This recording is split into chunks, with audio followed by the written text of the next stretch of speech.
आइए जल्दी से रिवाइज़ करते हैं आपके हिंदी के पाठ्यक्रम से मीरा के पद।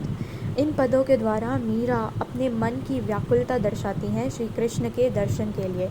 वे श्री कृष्ण के रूप सौंदर्य के बारे में भी बताती है और उनके भक्तों के प्रति प्रेम और महिमा को भी दर्शाती हैं। पहली पंक्ति पहले पद में मीरा यह कहती हैं कि हे श्री कृष्ण, जिस प्रकार आपने कृष्ण रूप में द्रौपदी को बचाया था, द्रौपदी की लाज रखी थी, उनके चीरहरण वस्त्रहरण के समय जो साड़ी का कपड़ा था उसे बढ़ाकर, जिस प्रकार आपने उनकी मदद करी थी, जिस प्रकार आपने नरसिंह रूप धरकर भक्त प्रहलाद महाराज प्रहलाद को बचाया था, जिस प्रकार आपने ऐरावत जो कि हाथियों के राजा ऐरावत हैं उनको एक मगरमच्छ से बचाया था, जिस प्रकार आपने इन सभी भक्तों पर कृपा करी जिन्होंने विपत्ति के समय में आपको याद करा और पूरे जीवन भर भी आपको याद करा, उसी प्रकार हे प्रभु, हे गिरधर, मेरी भी पीड़ा को आप हर लीजिए और इस मीरा को भी दर्शन दीजिए।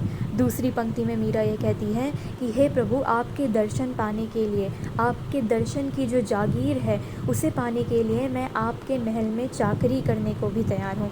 हे प्रभु, मुझे चाकर की तरह अपने महल में रख लीजिए। मैं रोज़ आपके महल में बाग लगाऊंगी, नित्य सुबह उठकर आपके दर्शन करना चाहूँगी, आपके दर्शन करूँगी, बाग लगाऊंगी और वृंदावन की जो गलियाँ हैं वहाँ पर आपकी लीलाओं, आपकी गाथाएँ सुनाते हुए जाऊँगी, आपका नाम जपते हुए जाऊँगी और यही मैं करना चाहती हूँ और इसीलिए आप मुझे चाकरी में रख लीजिए।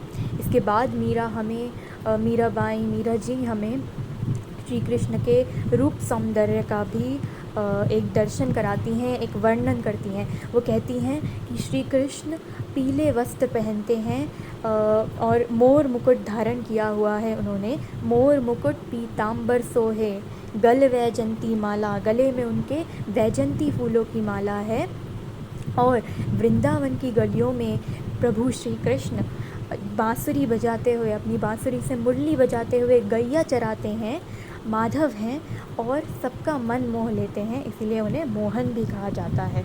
तो श्री कृष्ण का रूप सौंदर्य किस प्रकार से उन्होंने यहाँ पर दर्शाया है आप ये भी देख सकते हैं। फिर उसके बाद मीरा अंतिम पंक्तियों में अपनी व्याकुलता को दर्शाती हैं और अच्छे से। वे कहती हैं कि हे श्री कृष्ण, मैं आपके दर्शन को इतनी व्याकुल हूँ कि आप मुझे अभी इसी रात, आधी रात को ही दर्शन दे दीजिए।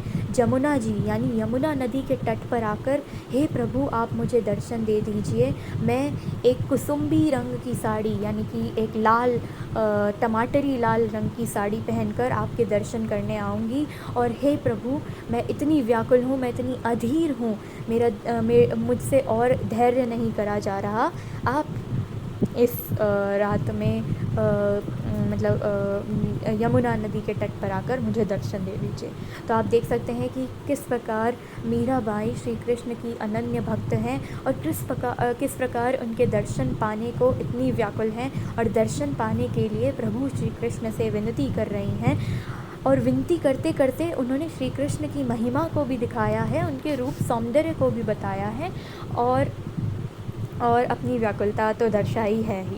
तो मीराबाई की इन सुंदर पंक्तियों को आप पढ़िए, इस सुंदर पद को आप पढ़िए, समझिए और भक्ति रस को फील करिए।